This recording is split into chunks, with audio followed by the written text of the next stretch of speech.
ለምን ሲቀረጥ ብቻ እኮ ነው እንጂ እኮ ይሄን ወዲህ ላይ ከፍ አድርጋለሁ ብዬ ቆይ ምኑ ማጥወሪያ ፈል ቤት ይሁማ ቤት ሁሉ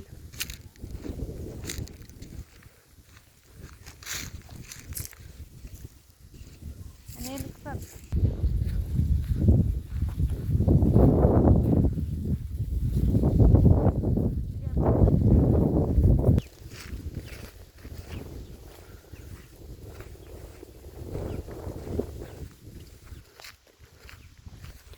በየት ነው መንገዱ? በሱ እሺ ቀርጥሽ እንዴት ገቢ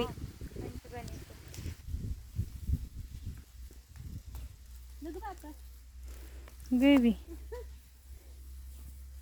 ልጣጋሽ